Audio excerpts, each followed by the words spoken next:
What is going on, everybody? I'm Tom. And I'm Pat. We're best friends, and you're listening to the Reminiscent Podcast. Hey, everybody. Hey, Tom. Hey. Today, we're going to do our best to appreciate the life and work of Adam Schlesinger, one of our favorite people to talk about on the show. Without much further ado, I'd like to just say that we're probably not going to do it justice, but we're going to do our best and talk about the joy he brought to us, the times we've gotten his name wrong on the show, all the songs we've talked about that he wrote on the show, gone too soon, and we'd like to talk about him this week.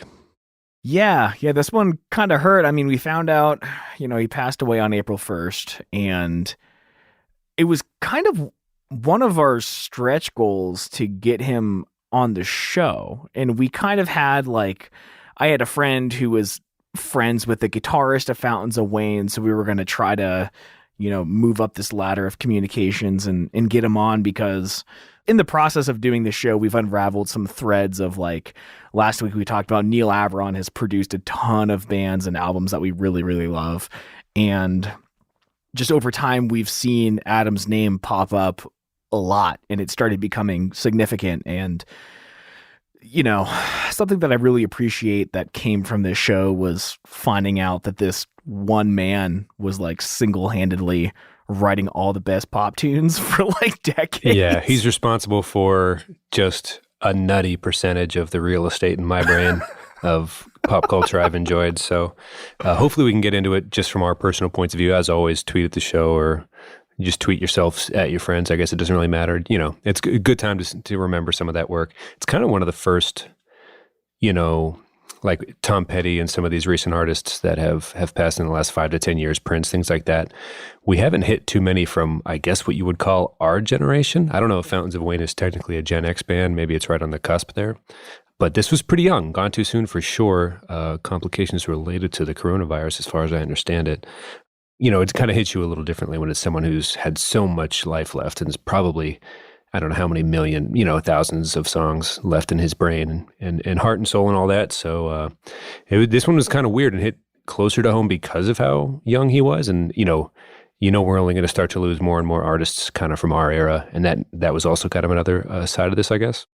Yeah. I was reading this Rolling Stones article from one of Adam's friends that he's had since he was a teenager. And I think it's important to note that even in a Rolling Stones article, they couldn't possibly cover his life and his music as prolific as he's been well enough. So we're certainly not going to. But one thing that I really liked in the opening lines of the Rolling Stones article was, when you hear about the coronavirus, you're mainly thinking it affects, the slightly older generation or unhealthy people with health complications. And Adam was none of those things.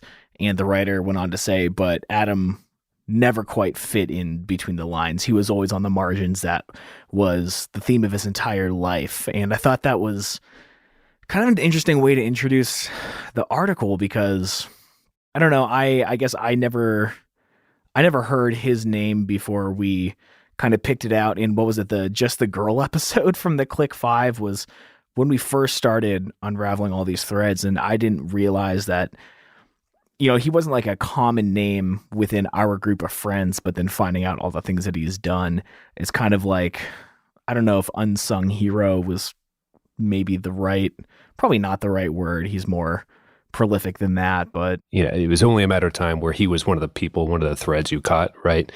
Neil Averon, some of those other names pop up as we've done the show longer and longer, but not surprising at all that we ran into his name so often, especially, we've done episodes on Stacy's mom, of course, and, Click 5, Just the Girl. It's kind of weird to think you could do an episode on him producing Even If It Kills Me. You could do an episode on his work with Crazy Ex-Girlfriend. You could do an episode on Fountains of Wayne in general.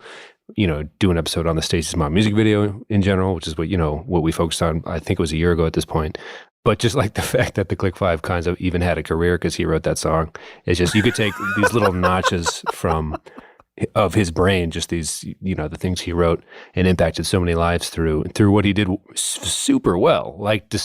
And I think we're going to try to do a draft layout here, but we're going to work together on a 5-song mixtape of 5 we enjoyed, which I think the biggest credit to his songwriting ability, and I don't know how you want to kick this off. I wasn't sure if you wanted to start with That Thing You Do, but a lot of the writing he did was for TV and movies, right? And in his mid-20s, he wrote a believably smash hit 60s era pop song that carried an entire film based around whether or not that song was going to be a believable, catchy, snappy hit. And he wrote like 4 songs for the fictional band The Wonders, or the Oneaters, if you've seen the movie, I guess. And I think that's would be my pick for the first thing we should address, mostly because we not only do we love Fountains of Wayne and everything else and all the songs that ended up on Scrubs and this and that and Bowling for Soup stuff, Click 5 stuff, this and that, Motion City soundtrack, all that, but That Thing You Do being from Erie, it's a special thing just in general. I don't know if you wanted to talk about that first or not. One, about the band Oneaters, but 2, about the movie in general. If I guess now would be the time to talk about that a little bit. Yeah, I guess it's safe to assume maybe some people haven't seen That Thing You Do. It's obviously, to us from Erie, one of the biggest movies that ever existed, because the movie takes place in Erie, Pennsylvania, which is like this small dying Rust Belt town that is known for nothing good, mostly a bunch of murders and economic depression. But this movie that came out in the 90s, did the movie take place in like when did it take place?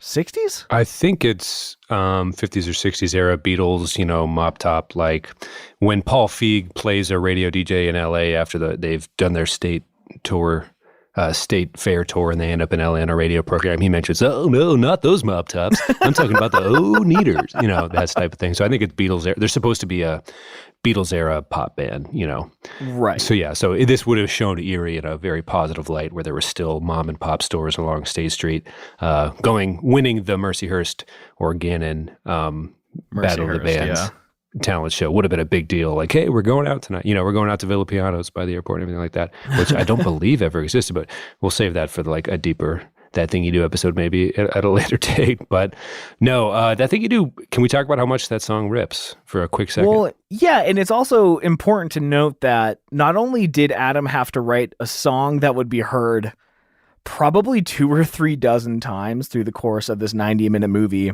but in the movie, it was originally a ballad.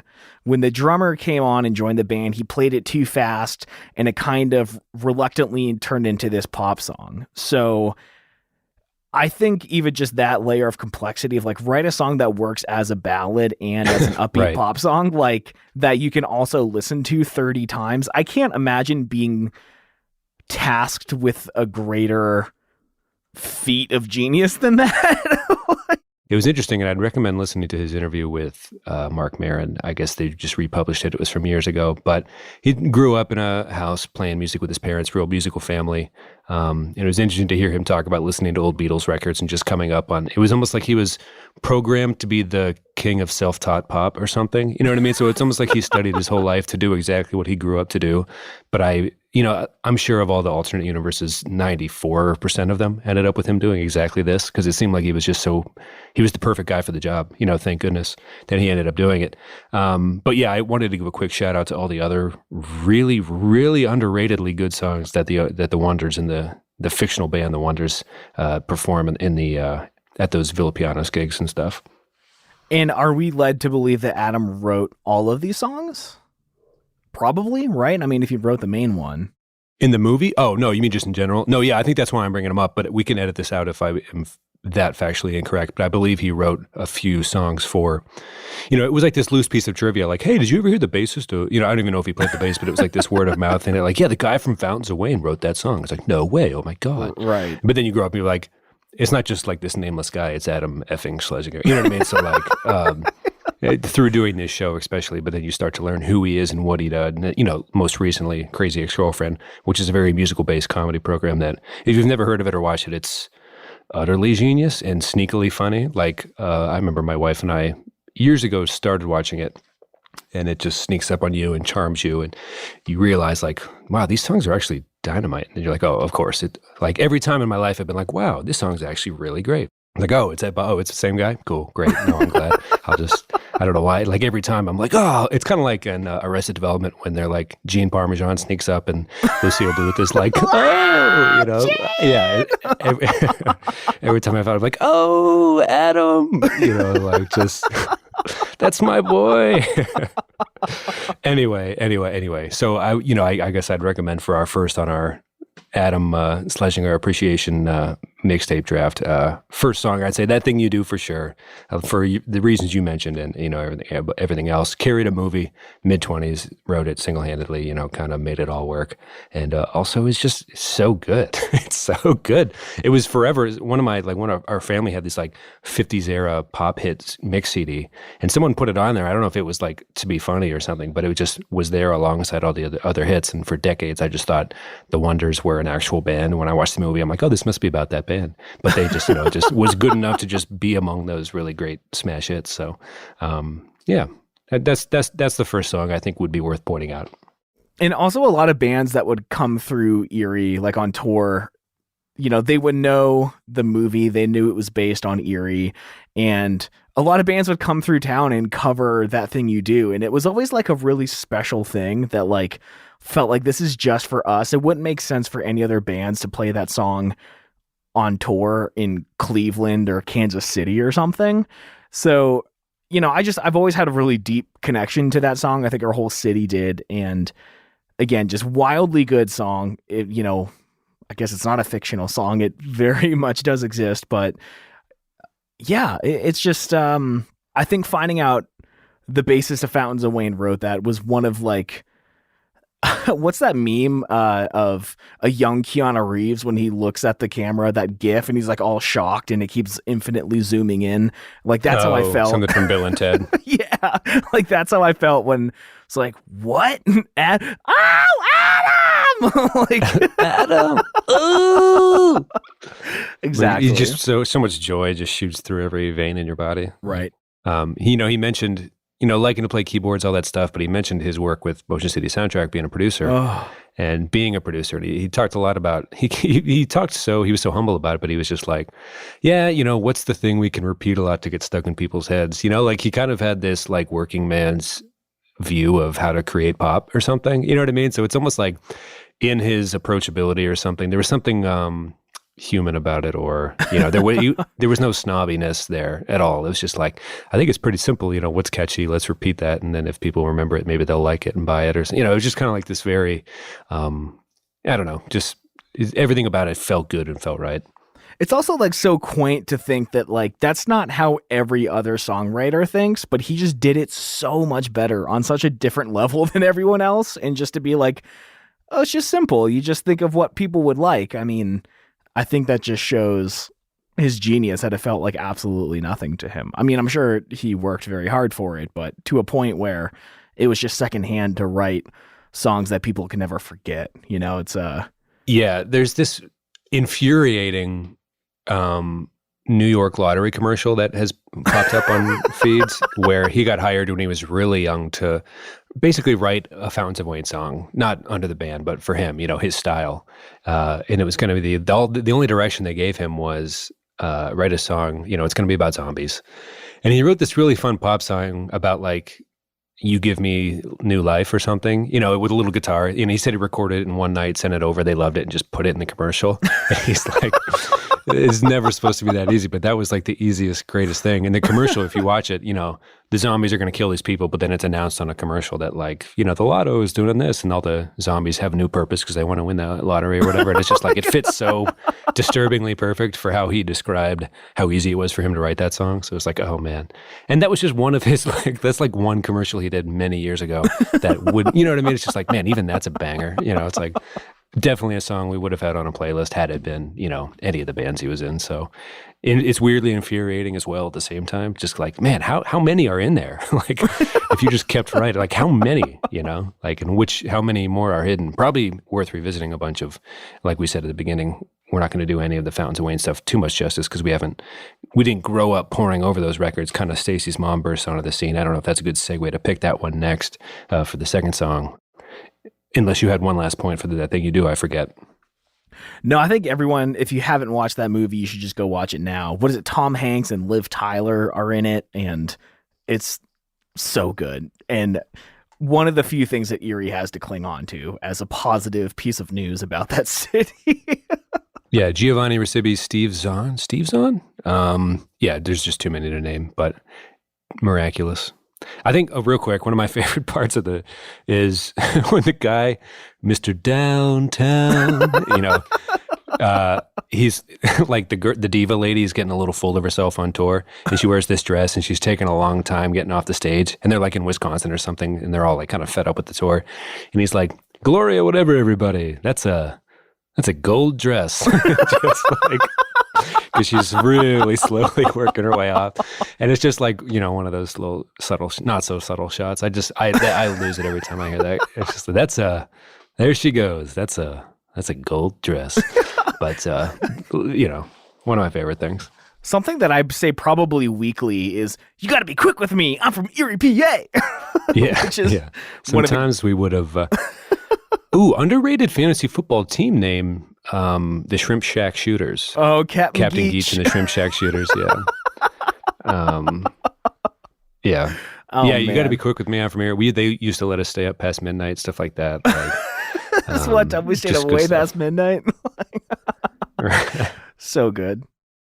Yeah, let's do Stacy's mom, because we did a whole episode on the music video when Zach was with us for those few weeks. It's one of my favorite episodes we've ever done, and it's probably because it's not a song that I listen to on and on like All the Small Things or something, but it's one of the, I don't want this to sound derogatory, it's one of the easiest songs to listen to, like, ever. It is just, it's like a song that happens to you, and it's phenomenal. There's a tier where you're like, have Happy Birthday, right? Just the song Happy Birthday. And then there's stadium rock stuff like Seven Nation Army and stuff that you just know the riff to, whether you realize it or not, you just know. I don't know if Stacy's Mom is necessarily in that top tier, but it's definitely one of those things where it's like you're aware of it and you're aware of what it was. And, that summer, if your name was Casey or Tracy or anything like that, like you were going to get made fun of. It was just kind of like, it was almost unfair to the band Fountains of Wayne that's probably what they're most remembered for, right? At least on a wide scale. I know there was like a live version of Hackensack. We'll get to that later in the show. That got shared a lot when Adam Schlesinger died. But yes, Stacy's Mom, it kind of just happened not only to everyone individually, but the world, I guess. Like it just kind of like exploded. And the video was obviously a lot to talk about there, but just the theme, kind of a relatable theme, I guess. But it was kind of like the pinnacle probably of like what was destined to happen. Like of all the super catchy pop rock songs that he was going to come out with, one of them was just going to rise to that borderline Seven Nation Army Happy Birthday level and just be one of those household, like, yeah, it. Whether okay, here's a better way to put it. When you're at a wedding and they're getting late in the evening, or you're at a party or something, and it's something white, people make fun of white people all the time for these. There are some songs that we all just know and will scream sing if it's a certain point in the evening. Bohemian Rhapsody is one of them. Right. I think Stacy's Mom is definitely in that category of just like, you don't know the verses, but as soon as it hits, you're just going to start. You drop everything and you just wail. You're just like, oh, we're doing, Adam, oh. Yeah, the thing that I really love about Stacy's Mom is that it is just a pure pop song. But looking back at that thing you do, I mean, it was written in the 90s and it was in that very 50s style. And if you really listen to like the harmonies of Stacy's Mom and the song structure, some of the melodies, it all like kind of harkens back to that like 50s when pop was like being invented. And I hear a lot of that throughout all of Adam's music, just like pure unadulterated pop, but like not that cheap stuff that, 9 people write in a studio in half a day. It's like a deep understanding of how all these elements work together. And for something it's so easy to write Stacy's Mom off because of what it's about, right? Thinking a mom is hot. Like that's so like, it seems so throwaway, but the song is so damn good and like well written. The way the choruses build every single time, there's always something new to listen to. It's not just copy and pasted in Pro Tools. Like it is so thoughtfully written and produced. Yeah, it's almost like you're like, well, if it was so easy to mimic this, why wouldn't everybody just write a Stacy's Mom? You know what I mean? But it feels like that. It's like, I guess there was a wink-wink relationship between Rick Ocasek of the Cars and Adam Schlesinger, kind of about whether or not it was a stolen cars song, like, My Best Friend's Girlfriend and Let the Good Times Roll and things like that. Just sounding so similar to that, like clap along pop rock sound that's really listenable, really powerful in its own right, in its own way. Just super catchy, just kind of takes you in. But yeah, I mean, if it's not real, if it's too manufactured, I guess. But yeah, it seems like more of that should exist somehow, because it's like, man, I could have wrote this, but no, you couldn't have. You know what I mean? Like there was a time and a place. It's almost like we talk about this book sometimes, Outliers by Malcolm Gladwell. It's almost like if Bill Gates, Bill, like I know him. Oh, which Gates, Bill? No, I'm just kidding. I obviously never met him.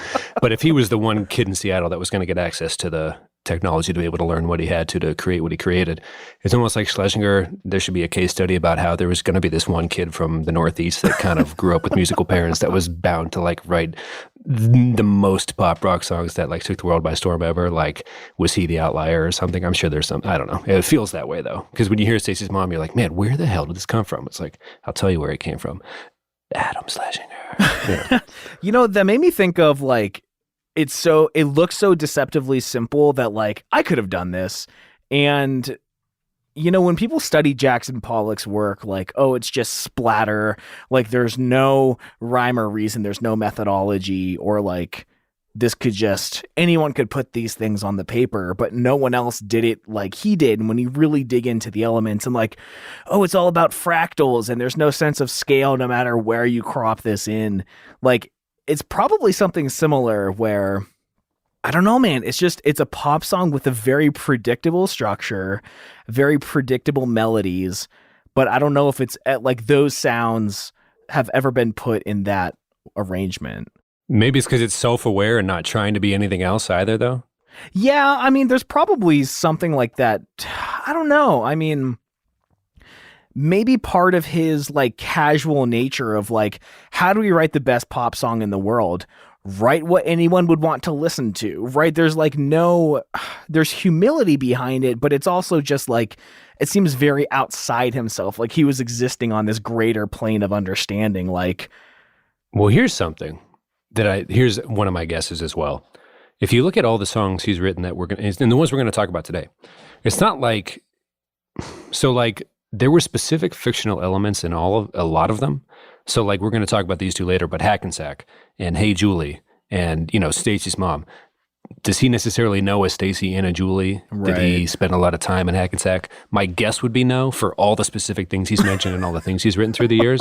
But it's almost like this was the perfect element of like, enough people know a Stacy for that to have hit with a certain number, you know what I mean? A certain number, I guess. But did you notice that at all? Where like there's a specific proper noun kind of element to every song? Like he starts with this very specific kind of narrative or fictional idea. Like, okay, so there's a guy, he's mowing a lawn, there's a girl named Stacy. Like, I wonder how many odd jobs he had as a kid, or if any of this or if his imagination was just that purely wild, where he could place himself as a guy at a bar in Hackensack, where you're longing for this or that, or how many of these narratives he actually lived out or just saw or just took in. What a fascinating brain, I guess, because you'd have to assume he didn't live all the stuff all of these worlds he was building, I guess I never noticed the specific like proper noun relationship through all these songs that we're talking about, but I don't know, that's almost like funny because the riches are in the niches or whatever, and it's like, how many people are from Hackensack? Is that even a real place? Probably not, the full scope of the audience, but when you attach like a purposeful proper noun to something, does that allow other people then to feel the personality of it and insert their own proper nouns there? I don't know. Maybe that's something as, a songwriter I should experiment with. I don't know. Hackensack might be a bad example because I think he is from New Jersey and Hackensack is a city in New Jersey. So, okay. You know what? Actually, it came from too personal of a place.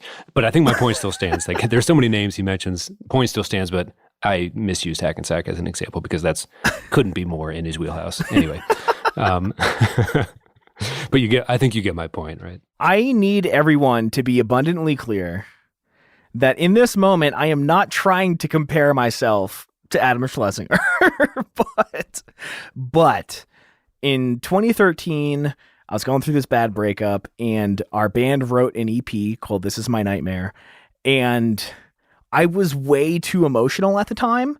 And I feel like I was actually able to write much better music during that time when I separated myself from the experience and wrote about either that experience from someone else's perspective, or I wrote about something fictional and specific. And I don't know, maybe there is an element of when you're not in the can you just write better music because you don't need to get like that pure raw emotion of what you're actually experiencing. You can just write the best thing possible because you're not so connected to that place, that person, that experience. I don't know. Maybe there's something there, something for anyone listening who's a songwriter to explore. Write about something that's not true. Well, they say if you're starting, write what you know, but maybe you just get better over time and you can develop ideas and things like that. It kind of goes back to that other thing, like which you see comedians talk about, do you need to be sad or in it to be able to write well? And the answer overwhelmingly seems to be no. So maybe a lot of it just comes with experience and everything like that. But yeah, maybe that's when you start out, you feel you need to be telling your own story a little more than you need to be or something like that.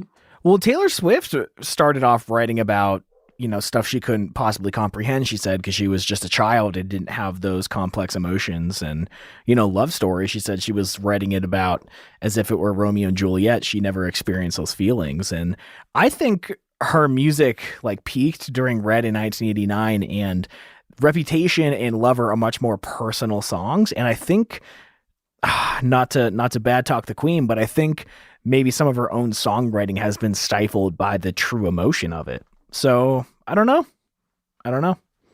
Yeah, I think Blank Space came, if you listen to the interviews, it came from a place of this is a fictional version and this is a different universe and a parallel universe that I can start living in and writing about and kind of explore that space. Right. Well, you mentioned Hackensack. Yes. Do you want to? Yeah, let's just roll right into it. This is one of your all-timers? Me? No, my wife maybe. Oh, okay. You've mentioned it quite a bit. Really? I just wasn't sure. You seem to have a good relationship with the song. I only heard of the song like a year and a half ago one night when Megan, my wife, and I were just laying in bed, and she's like, do you know the song Hackensack? And I didn't. I mean, okay, admittedly, I only know like 3 Fountains of Wayne songs, which is a tragedy. It makes me feel like the biggest fraud for doing this episode. But they were just, I think, a little bit. We probably know time. as many songs from the side project he did with one of the Hanson brothers. Right. Right. And it's disrespectful through and through. I need everyone to know me for the fake that I am. But I was playing Hackensack in the kitchen like 20 minutes before recording pretty quietly, and my wife from across the house just yelled, "I love this song." And apparently Katy Perry does as well. It was shocking to see that cover when we were digging for live performances of this song. Do you think that speaks to the nature of this song? I think it speaks to the reach that you might not know right. he had. You know what I mean? Like, you don't know who's listening to this stuff or Hackensack, for Katy Perry to be sitting there just like really vibing to that particular song. It makes you think like of all the stuff he wrote, of all the pop, very, like, it's not really, you're not really putting too many people off living in that pop rock space. You know what I mean? Right. Like if you write a good enough one, you're going to reach a lot of people, I feel like. And it's kind of like, oh man, I wonder how many people were really, off put by the fact that he died so young. I think Katy Perry covering Hackensack is kind of the primo example of that, because you're like, huh. Although, you could argue that she was on Warped Tour at the beginning of her career and was more of an alt-rock person at the beginning. And it might make a little more sense the further you dig. But I think it just speaks to how everyone probably came across his stuff at some point, whether they realize it or not. Well, I think the bigger statement is, I don't think it should be taken lightly, the songs that mega famous artists cover, because I'm sure there's some heavy licensing that has to go into it, but also like, their reputation hinges on everything that they do. So if they pick a cover that people are like, what the hell is this? Or like something that they don't truly love, they wouldn't go through the effort. So like Katy Perry is probably one of the biggest musical artists of our generation, up there, top 20, perhaps top 10. I mean, you could say they're one of anything and stretch it pretty big. So, I mean, yeah, I don't think you need to be too worried about that call. Cause yes, I think it would have to be true. Okay. I mean, if you do a Super Bowl halftime show, you're Yeah, I don't Oh, think right. Right. yeah, she's one of anything. Yeah, she is one of the biggest, sure. Yeah, definitely. Sure. So, the fact that one of the biggest artists, in whatever sector you want to call it. Yeah, that's what I love about words. One of the biggest in recent history. Sure, dispute that. You really can't. But also, but I know what you're trying to say is what I'm trying to say. But yeah, so the fact that she on film, covered this song, loved it so much. And also, Katy Perry is a pretty prolific, pop singer. She writes, just maybe more so a few years ago, but like writes just very good pop songs that get stuck in those back musty corners of your brain, ready to unleash. Yeah, actually, you know what? Underrated documentary, her movie, really good. Oh, I remember you stressed. There's another one.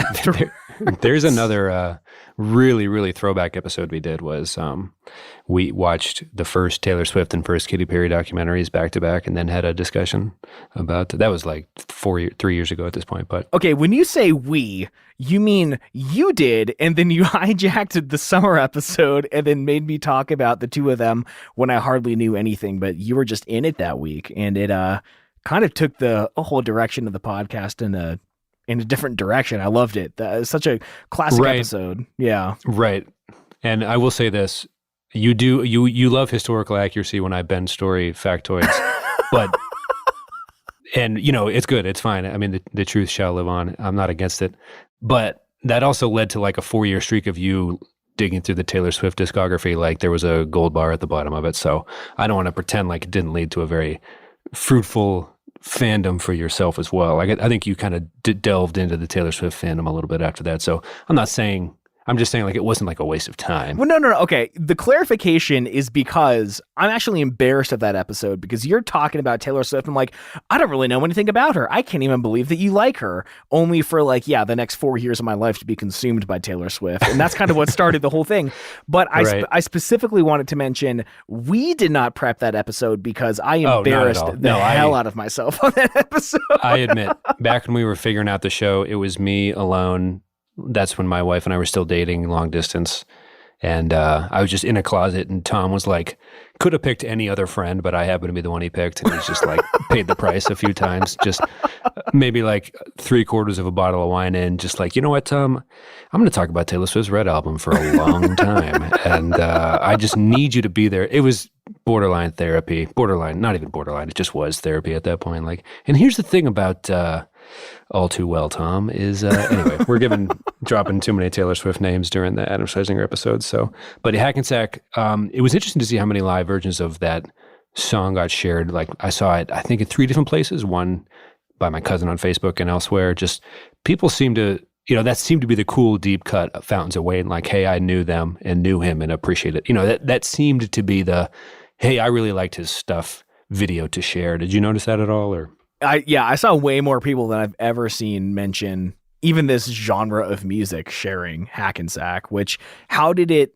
elude me for so long? It was kind of what I was asking, but well, it's pretty much like a Hey There Delilah format, guys in point A, girls in point B type thing.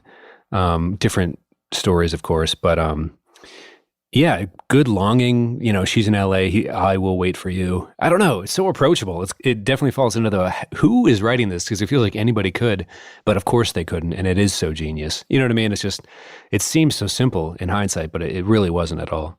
It's such a mellow song that stays like on one plane.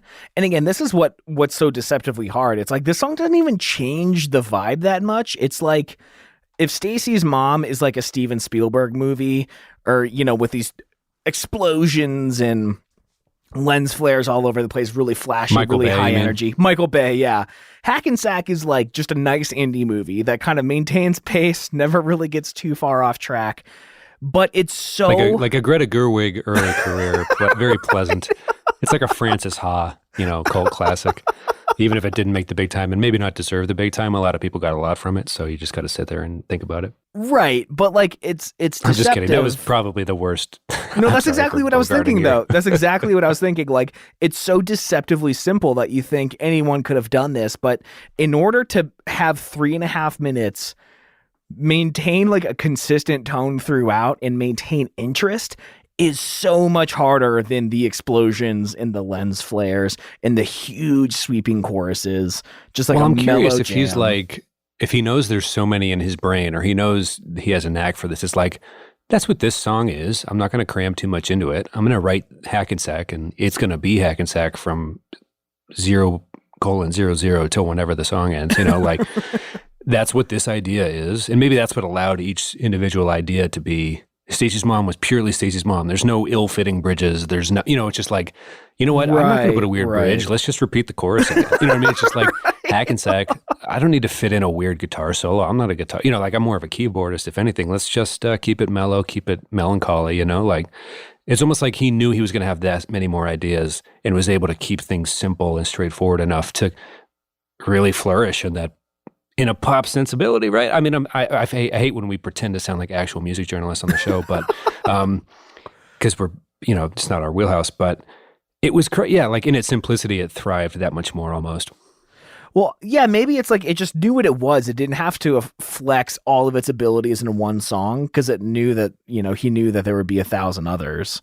And it could just be purely, this is Hackensack. It's not, okay, now a breakdown in the bridge. Like, no, just keep it going. Just ride it out. Like, we found the thing that works. Let it do its work. And maybe it takes a lot of restraint that most artists don't have. I don't know.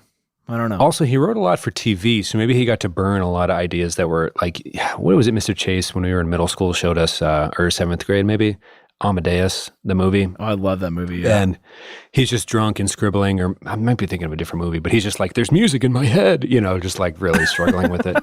I have to get it out.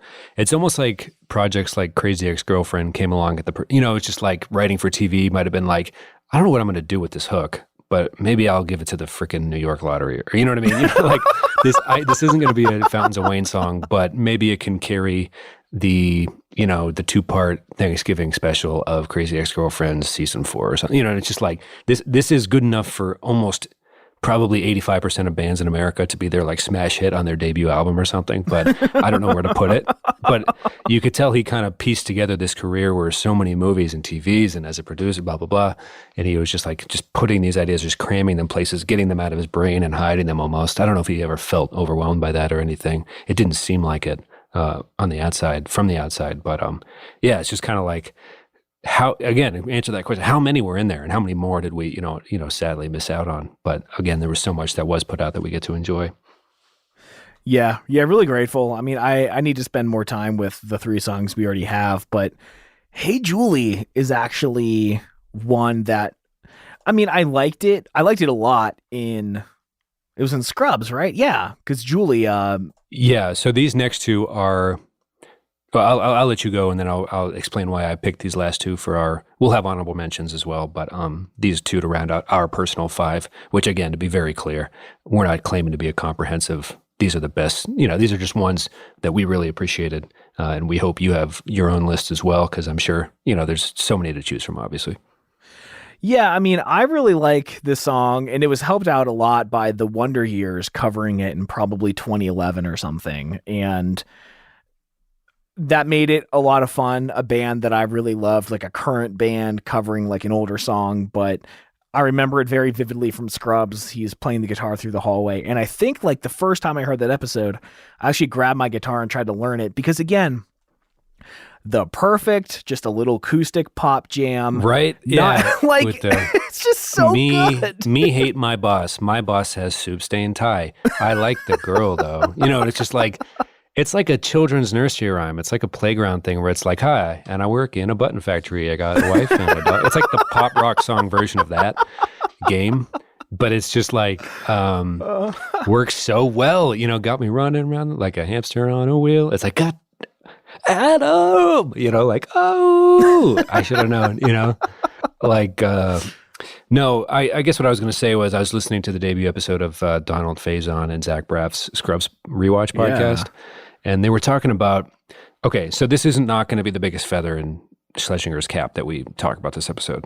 In my personal Erie, Pennsylvania opinion, that thing you do is just, what you know what I'm saying?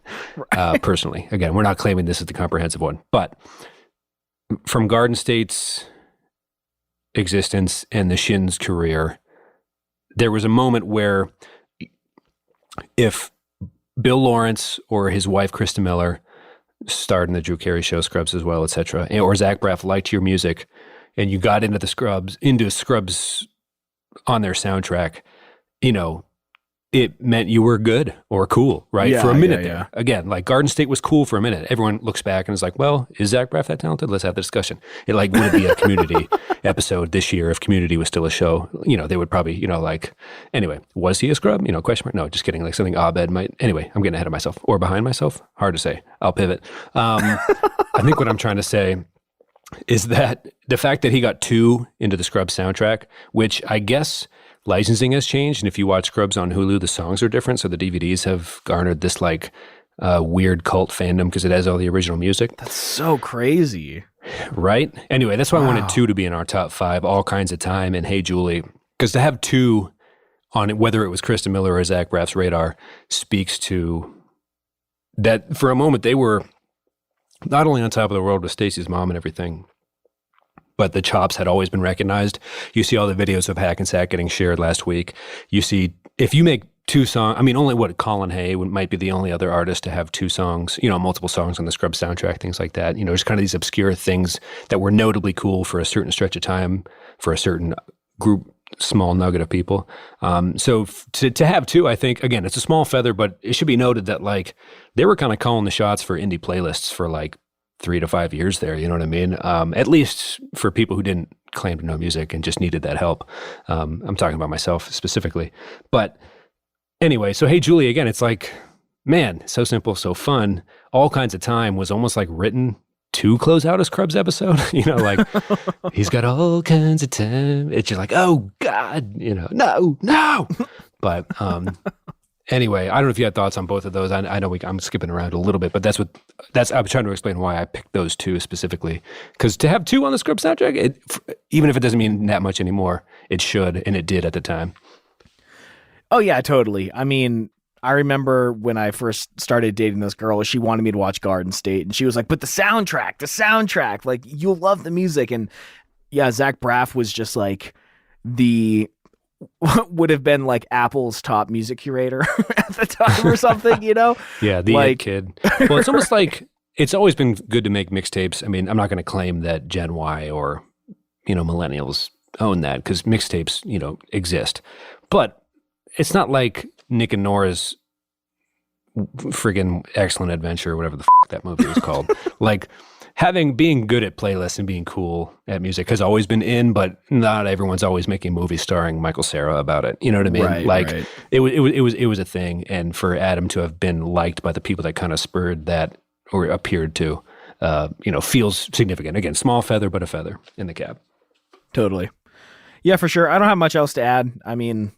Hey, no, Julie that's just fine. rips. That's fine. Everything that we've talked about has just been so pure and deceptively restrained, but or not restrained. Or just know, okay. Here's not trying to be anything. It just is. I don't know. I don't know. The fictional world thing. I don't think Schlesinger ever claimed to be an athlete. Maybe he was great. There's all kind of celebrity pickup basketball games in LA that never get talked about, but are legendary.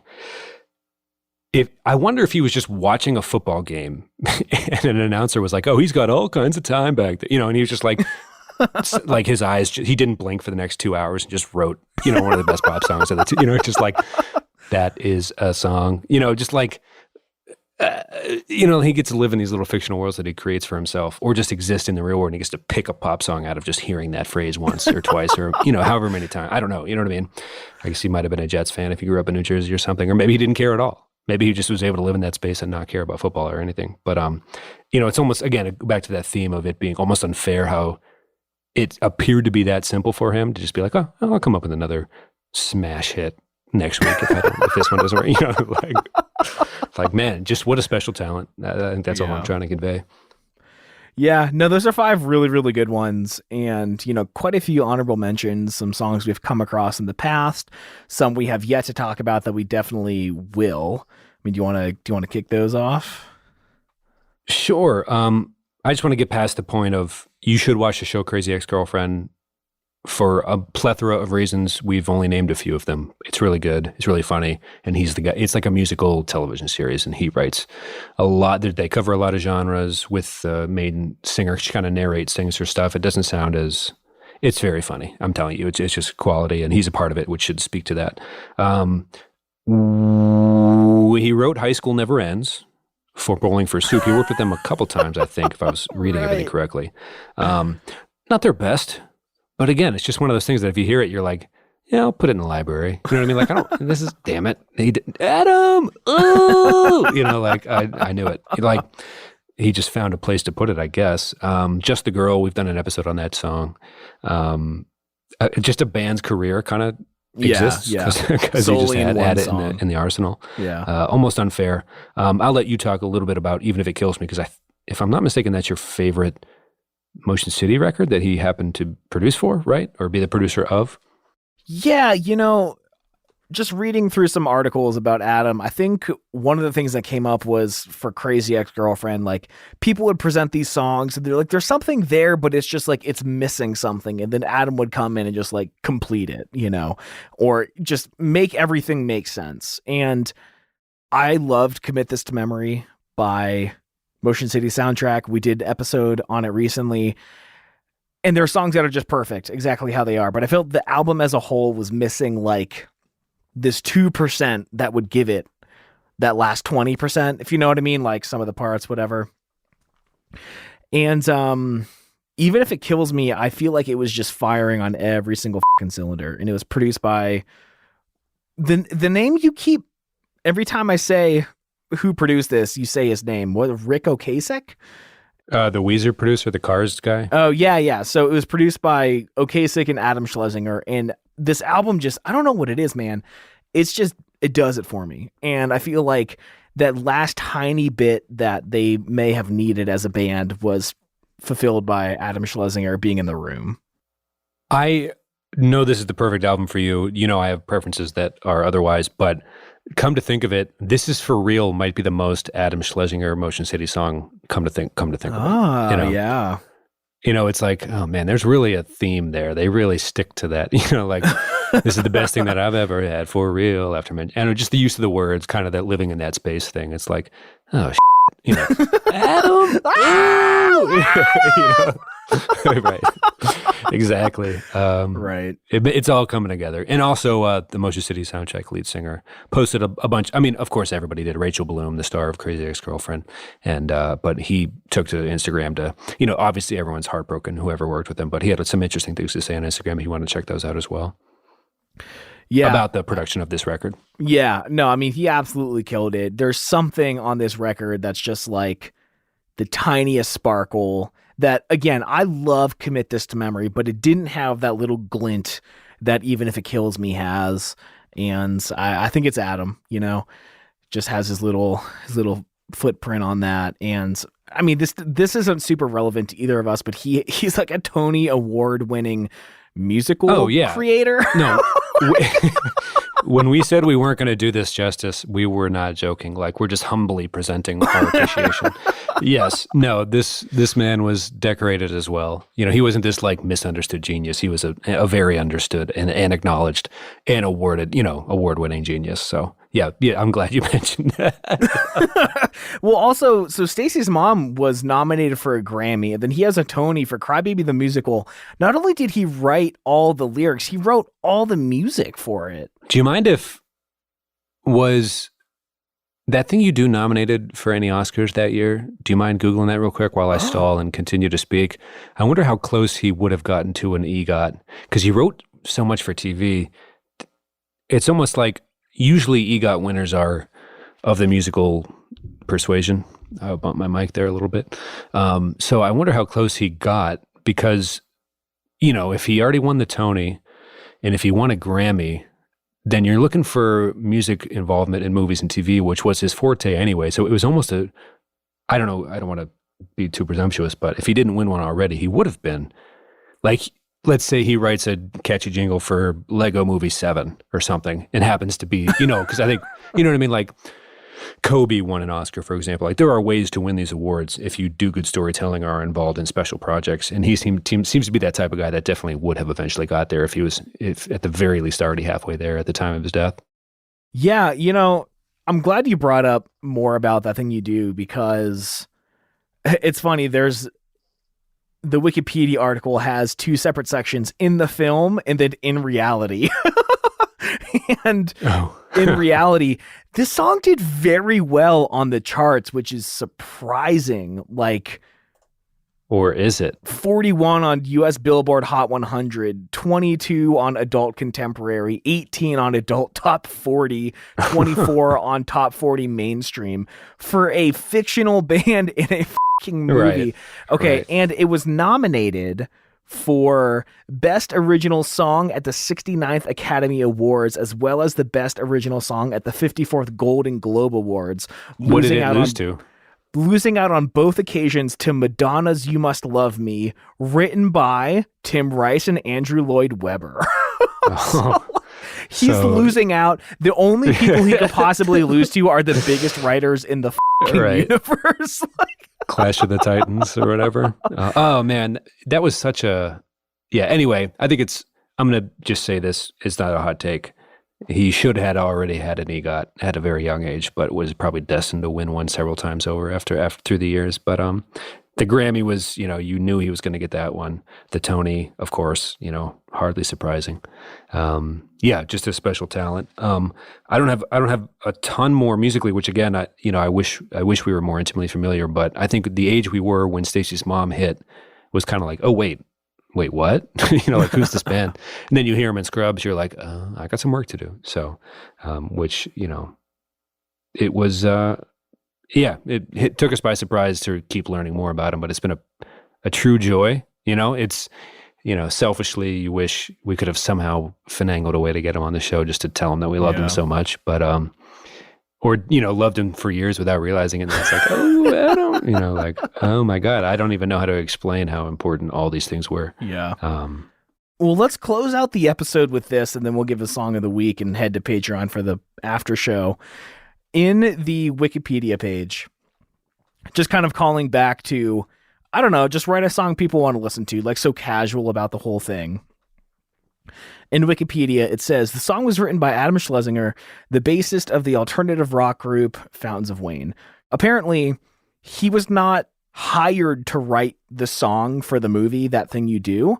He kind of entered this like contest of sorts, and he's quoted as saying, he didn't expect the song to be chosen, but he tried it as a personal exercise. It's like, dude's not even trying, and he's writing top 40 hits. Like, it's really quite silly how good he was at his job. You know what I mean? Somebody like, right. You know, sometimes when people die, it's just like, oh my God, like.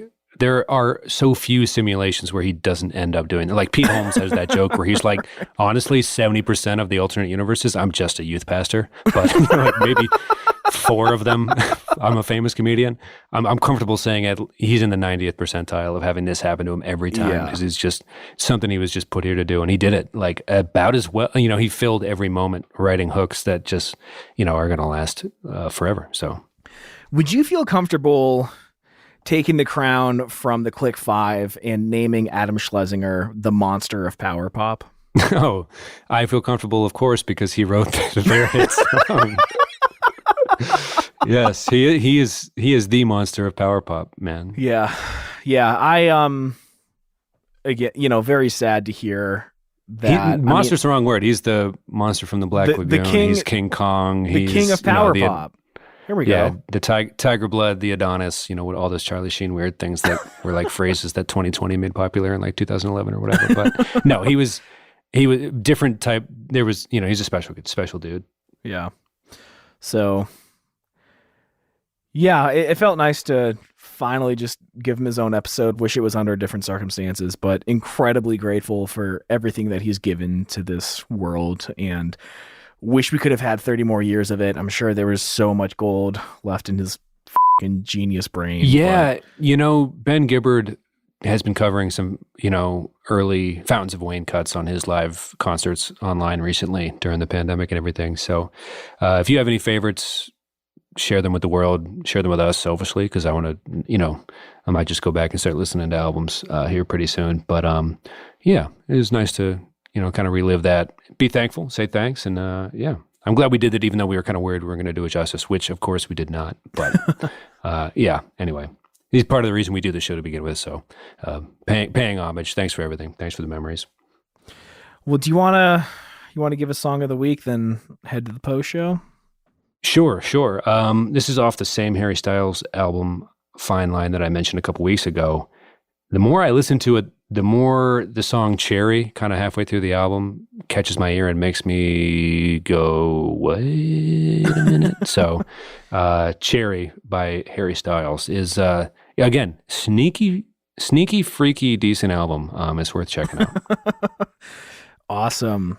I actually saw a tweet from Gabby today about Heart Attack Man, and I've been hearing about them a little bit, but we did the Say Anything episode for her a couple weeks ago. I figured she's got some good taste. I'll check it out. And I cannot remember what song it was. It was the song after one of the singles on Apple Music. I'm going to guess it was Crisis Actor I was listening to that I kind of liked. Thanks for the rec, Gabby. But that's a fun new album I'm ready to explore for this week. And that's about all I have for you all now. Yeah. Sad circumstances. Gone too soon, but thanks for everything. And I'm glad that it happened, I guess. I don't know. It's weird to try to close this one out, so I'm going to stop trying. But yeah, special guy, special talent. Gone too soon. Yeah. Stay home, stay safe. Tell your loved ones you love them, and we love you all, and we'll see you next week. All right. Love you, man. Talk to you next week. Love you too, man. See you. Hey, everybody. Thank you so much for making it through to the end of this episode. There is no possible way that we could do full justice to all of the things Adam Schlesinger has done in his lifetime, a lifetime that was cut way too soon. We are so incredibly grateful for his contributions to not only just music at large, but all the work that he's done in our music scene, all the stuff that he's brought to this genre that we love talking about on this show. We are so incredibly grateful for him, and we hope that you'll share with us some of your favorite songs of his on Twitter @_reminiscentfm. We'll see you there. We love you all. Bye.